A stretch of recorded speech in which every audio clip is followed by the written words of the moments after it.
Harshita. Karwa plus ಚಾನೆಲ್ಗೆ ಸ್ವಾಗತ.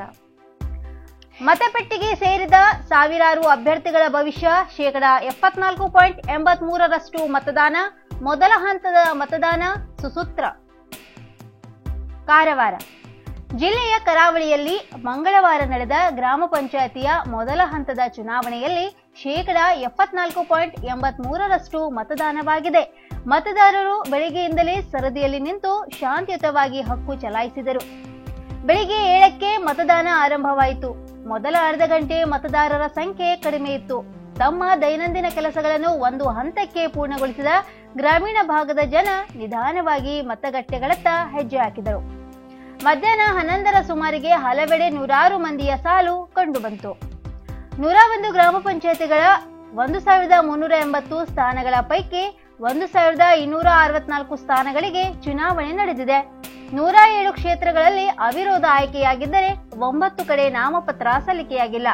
ಒಟ್ಟು 4,51,297 ಮತದಾರರಿದ್ದು 3,735 ಅಭ್ಯರ್ಥಿಗಳ ರಾಜಕೀಯ ಭವಿಷ್ಯವು ಮತಪೆಟ್ಟಿಗೆ ಸೇರಿತು. ಕಾರವಾರ ಅಂಕೋಲ ಕ್ಷೇತ್ರದ ಶಾಸಕಿ ರೂಪಾಲಿ ನಾಯ್ಕ್ ಅವರು ಕಾರವಾರ ತಾಲೂಕಿನ ಚೇಂಡಿಯಾದ ಮತಗಟ್ಟೆಯಲ್ಲಿ ಮತದಾನ ಮಾಡಿದರು. ಈ ಸಂದರ್ಭದಲ್ಲಿ ಸುದ್ದಿಗಾರರ ಜೊತೆ ಮಾತನಾಡಿದ ಅವರು, ಜನರ ಸಮಸ್ಯೆಗಳಿಗೆ ಸ್ಪಂದಿಸುವವರನ್ನು ಮತದಾರರು ಆಯ್ಕೆ ಮಾಡಬೇಕು. ಅದೇ ರೀತಿ ಚುನಾವಣೆಯಲ್ಲಿ ಗೆಲುವು ಸಾಧಿಸಿದವರಿಗೆ ಅಹಂಕಾರ ಬರದಿರಲಿ. ನಾನು ಕೂಡ ಗ್ರಾಮ ಪಂಚಾಯಿತಿ ಸದಸ್ಯೆಯಾಗಿ ವಿವಿಧ ಹಂತಗಳನ್ನು ದಾಟಿ ಬಂದವಳು. ಹಾಗಾಗಿ ಸ್ಥಳೀಯರ ನೋವು ನಲಿವುಗಳ ಬಗ್ಗೆ ಅರಿವಿದೆ. ಏನೇ ಸಮಸ್ಯೆಗಳಿದ್ದರೂ ಎಲ್ಲರೂ ಒಂದುಗೂಡಿದಾಗ ಪರಿಹಾರ ಸಿಗುತ್ತದೆ ಎಂದು ಹೇಳಿದರು. ಕಾಂಗ್ರೆಸ್ ಮುಖಂಡ ಸತೀಶ್ ಸೈಲ್ ಮಾಜಾಳಿಯ ಮತಗಟ್ಟೆಯಲ್ಲಿ ಮತದಾನ ಮಾಡಿದರು. ಚಿತ್ತಾಕುಲ ಗ್ರಾಮ ಪಂಚಾಯಿತಿಯಲ್ಲಿ ಸ್ಪರ್ಧಿಸಿರುವ ಉತ್ತರ ಕನ್ನಡ ಸಹಕಾರ ಮೀನು ಮಾರಾಟ ಒಕ್ಕೂಟದ ಅಧ್ಯಕ್ಷ ರಾಜು ತಾಂಡೇರ್ ಅವರು ಚಿತ್ತಾಕುಲದಲ್ಲಿ ಹಕ್ಕು ಚಲಾಯಿಸಿದರು. ಉದ್ಯೋಗ ನಿಮಿತ್ತ ಬೇರೆ ಬೇರೆ ನಗರಗಳು ರಾಜ್ಯಗಳಲ್ಲಿದ್ದ ಸಾವಿರಾರು ಮಂದಿ ಕರೋನಾ ಕಾರಣದಿಂದ ಊರಿಗೆ ಮರಳಿದ್ದರು. ಅವರು ಮರಳಿ ಹೋಗಲಿಲ್ಲ. ಮತ್ತೆ ಹಲವರು ಗೋವಾ, ಮಹಾರಾಷ್ಟ್ರ, ಹುಬ್ಬಳ್ಳಿ ಭಾಗದಿಂದ ಮತ ಚಲಾವಣೆಗಾಗಿಯೇ ಊರಿಗೆ ಬಂದಿದ್ದರು. ಹಾಗಾಗಿ ಈ ಬಾರಿ ಮತದಾನದ ಶೇಕಡಾವಾರು ಪ್ರಮಾಣ ಹೆಚ್ಚಾಗಬಹುದು ಎಂದು ಮುಖಂಡರು ವಿಶ್ವಾಸ ವ್ಯಕ್ತಪಡಿಸಿದರು. ಅಸ್ನೋಟಿ ಗ್ರಾಮ ಪಂಚಾಯಿತಿಯ ಮಧ್ಯವಾಡದಲ್ಲಿ ತಮ್ಮ ಎದುರಾಳಿಗಳು ಅವರ ಚಿಹ್ನೆಗಳಿರುವ ಚೀಟಿಗಳ ಹಿಂಭಾಗದಲ್ಲಿ ಮತದಾರರ ಸಂಖ್ಯೆ ಬರೆದು ಕೊಡುತ್ತಿದ್ದರು ಎಂದು ಅಭ್ಯರ್ಥಿ ಅರುಣ್ ಕುಮಾರ್ ಸಾಳ್ವಂಕಿ ದೂರಿದ್ದಾರೆ. ಬೆಳಿಗ್ಗೆ 10ಕ್ಕೆ ಈ ವಿಚಾರ ಗಮನಕ್ಕೆ ಬಂದಾಗ ಮತಗಟ್ಟೆ ಅಧಿಕಾರಿ ಹಾಗೂ ತಹಶೀಲ್ದಾರ್ ಅವರಿಗೆ ತಿಳಿಸಿದ್ದೇನೆ. ಅಷ್ಟರಲ್ಲಿ 253 ಮತಗಳು ಚಲಾವಣೆಯಾಗಿದ್ದವು. ಈ ರೀತಿ ಮಾಡಿದ 4 ಅಭ್ಯರ್ಥಿಗಳನ್ನು ಅನರ್ಹಗೊಳಿಸಬೇಕು ಅಥವಾ ಆ ಮತಗಳನ್ನು ಅಸಿಂಧುಗೊಳಿಸಬೇಕು. ಒಂದು ವೇಳೆ ನ್ಯಾಯ ಸಿಗದಿದ್ದರೆ ನ್ಯಾಯಾಲಯಕ್ಕೆ ದೂರು ನೀಡುತ್ತೇನೆ ಎಂದರು. ಈ ಬಗ್ಗೆ ಪ್ರತಿಕ್ರಿಯಿಸಿದ ತಹಶೀಲ್ದಾರ್ ಆರ್ವಿ ಕಟ್ಟಿ, ಮತಗಟ್ಟೆಗೆ ಭೇಟಿ ನೀಡಿ ಪರಿಶೀಲನೆ ಮಾಡಿದ್ದೇವೆ. ಅಲ್ಲಿ ಸುಸೂತ್ರವಾಗಿ ಮತದಾನ ನಡೆದಿದೆ ಎಂದು ತಿಳಿಸಿದರು. ಶಿರವಾಡ ಪಬ್ಲಿಕ್ ಶಾಲೆಯ ಮತಗಟ್ಟೆಯ ನಿಷೇಧಿತ ಪ್ರದೇಶಕ್ಕೆ ಕಾರಿನಲ್ಲಿ ಬಂದು ವಾಗ್ವಾದ ಮಾಡಿದ ವ್ಯಕ್ತಿಯೊಬ್ಬರನ್ನು ಪೊಲೀಸರು ವಶಕ್ಕೆ ಪಡೆದರು. ಶಾಲೆಯಲ್ಲಿ 4 ಸೂಕ್ಷ್ಮ ಮತಗಟ್ಟೆಗಳಿದ್ದು ಮತಗಟ್ಟೆಯ 200 ಮೀಟರ್ ವ್ಯಾಪ್ತಿಯಲ್ಲಿ ವಾಹನ ಸಂಚಾರ ನಿಷೇಧಿಸಲಾಗಿದೆ.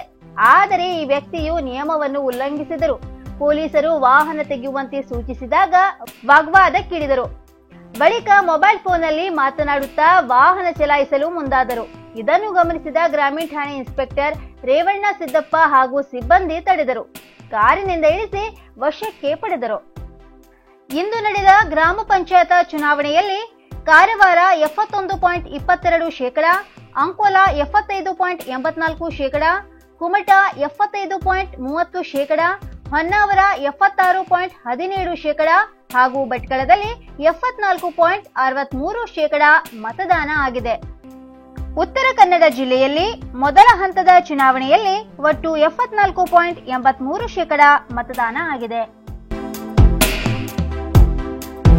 नाम के वास्ते सीसी कैमरा.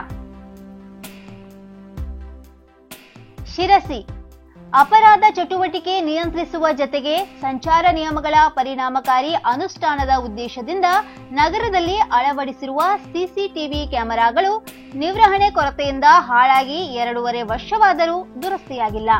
ಪೊಲೀಸ್ ಇಲಾಖೆಯ ವಿನಂತಿ ಮೇರೆಗೆ 2018ರ ಜೂನ್ನಲ್ಲಿ ನಗರಸಭೆ 15 ಲಕ್ಷ ರೂಪಾಯಿ ವೆಚ್ಚದಲ್ಲಿ ನಗರದ ಬಸ್ ನಿಲ್ದಾಣ ವೃತ್ತ, ಶಿವಾಜಿ ಚೌಕ, 5 ರಸ್ತೆ ವೃತ್ತ, ಮರಾಠಿಕೊಪ್ಪ ಕ್ರಾಸ್, ಅಶ್ವಿನಿ ಸರ್ಕಲ್, ದೇವಿಕೆರೆ ಸೇರಿ 23 ಕಡೆಗಳಲ್ಲಿ ಸಿಸಿಟಿವಿ ಕ್ಯಾಮೆರಾ ಅಳವಡಿಸಲಾಗಿತ್ತು.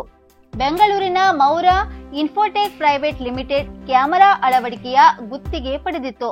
ಆದರೆ ಈಗ ಎಲ್ಲ ಸಿಸಿ ಕ್ಯಾಮೆರಾಗಳು ಹಾಳಾಗಿವೆ. ಕ್ಯಾಮೆರಾ ಅಳವಡಿಸುವ ಸಂದರ್ಭದಲ್ಲಿ ಅಧಿಕಾರದಲ್ಲಿದ್ದ ನಗರಸಭೆ ಜನಪ್ರತಿನಿಧಿಗಳು ಸಾಮಾನ್ಯ ಸಭೆಯಲ್ಲಿ ಕ್ಯಾಮೆರಾ ಗುಣಮಟ್ಟದ ಬಗ್ಗೆ ಅನುಮಾನ ವ್ಯಕ್ತಪಡಿಸಿದ್ದರು. ಸದಸ್ಯರ ಗಮನಕ್ಕೆ ತರದೆ ಅಗತ್ಯವಿಲ್ಲದ ಕಡೆಗಳಲ್ಲಿ ಸಿಸಿಟಿವಿ ಕ್ಯಾಮೆರಾ ಹಾಕಲಾಗಿದೆ. ಆಗ ನಗರಸಭೆ ಸದಸ್ಯರು ಗುತ್ತಿಗೆದಾರರಿಗೆ ಬಿಲ್ ಪಾವತಿಸಬಾರದು ಎಂದು ಒತ್ತಾಯಿಸಿದ್ದರು. ಅದಾಗಿ 1 ತಿಂಗಳಲ್ಲಿ ಸದಸ್ಯರ ಅಧಿಕಾರಾವಧಿ ಪೂರ್ಣಗೊಂಡ ನಂತರ ನಗರಸಭೆಯಿಂದ ಗುತ್ತಿಗೆದಾರರಿಗೆ ಬಿಲ್ ಪಾವತಿಯಾಗಿತ್ತು.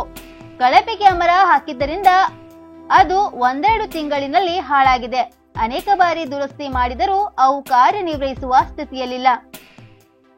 ಕ್ಯಾಮೆರಾ ಅಳವಡಿಕೆ ಕಾಮಗಾರಿ ಮುಗಿದ ಬಳಿಕ ನಗರಸಭೆಯು ಅದರ ನಿರ್ವಹಣೆಯನ್ನು ಪೊಲೀಸ್ ಇಲಾಖೆಗೆ ಹಸ್ತಾಂತರಿಸಿದೆ. ಕೆಲವು ಬಾರಿ ತೊಂದರೆಯಾದಾಗ ಪೊಲೀಸ್ ಇಲಾಖೆ ಗುತ್ತಿಗೆದಾರ ಕಂಪನಿ ಸಂಪರ್ಕಿಸಿ ದುರಸ್ತಿ ಮಾಡಿಸಿದೆ. ಕ್ಯಾಮೆರಾಗಳು ಕಳಪೆಯಾಗಿದ್ದರಿಂದ ಪದೇ ಪದೇ ದುರಸ್ತಿ ಮಾಡಿಸಿರುವ ಪೊಲೀಸ್ ಇಲಾಖೆ ನಗರಸಭೆ ಈಗ ದುರಸ್ತಿಪಡಿಸಲು ಮುಂದಾಗಿಲ್ಲ. ಇದರಿಂದ ನಗರದಲ್ಲಿ ಮತ್ತೆ ಕಳ್ಳಕಾಕರು ನಿರ್ಭೀತಿಯಿಂದ ಓಡಾಡುವಂತಾಗಿದೆ. ಟ್ರ್ಯಾಕ್ಟರ್ ಟ್ರೇಲರ್ನಿಂದ ಬಿದ್ದ ಕಬ್ಬಿನ ರಾಶಿ, ಬಾಲಕಿ ಸಾವು. ಹಳಿಯಾಳ ತಾಲೂಕಿನ ಕಲ್ಲಕಟ್ಟ ಗ್ರಾಮದಲ್ಲಿ ಟ್ರ್ಯಾಕ್ಟರ್ ಟ್ರೇಲರ್ನಿಂದ ಕೆಳಗೆ ಬಿದ್ದ ಕಬ್ಬಿನ ರಾಶಿಯಲ್ಲಿ ಸಿಲುಕಿ 5 ವರ್ಷದ ಬಾಲಕಿ ಮೃತಪಟ್ಟ ಘಟನೆ ನಡೆದಿದೆ. ಮೃತಳನ್ನು ಕೊಪ್ಪಳ ಜಿಲ್ಲೆಯ ಹಿರೇಬಗನಾಳ್ ಗ್ರಾಮದ ಮೇಘನಾ ಶಂಕರ್ ಲಮಾಣಿ ಎಂದು ಗುರುತಿಸಲಾಗಿದೆ. ಮೇಘನಾಳ ಪಾಲಕರು ಕಬ್ಬು ಕಟಾವಿಗೆ ಬಂದಿದ್ದರು ಎಂದು ತಿಳಿದು ಬಂದಿದೆ.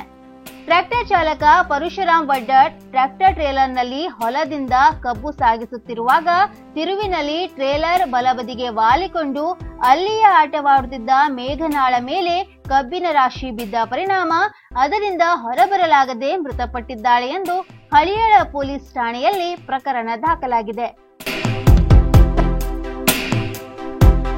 ನಿನ್ನೆ ಉತ್ತರ ಕನ್ನಡ ಜಿಲ್ಲೆಯಲ್ಲಿ 4 ಕೊರೋನಾ ಕೇಸ್ ದೃಢಪಟ್ಟಿದೆ.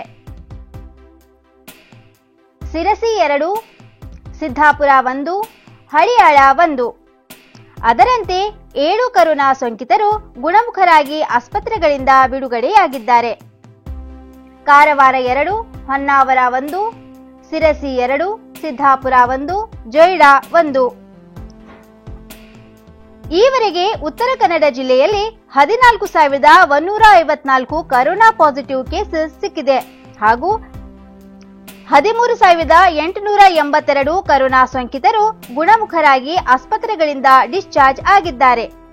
ಇನ್ನೂವರೆಗೆ 88 ಕೊರೋನಾ ಸೋಂಕಿತರು ಆಸ್ಪತ್ರೆಗಳಲ್ಲಿ ಚಿಕಿತ್ಸೆ ಪಡೆಯುತ್ತಿದ್ದಾರೆ.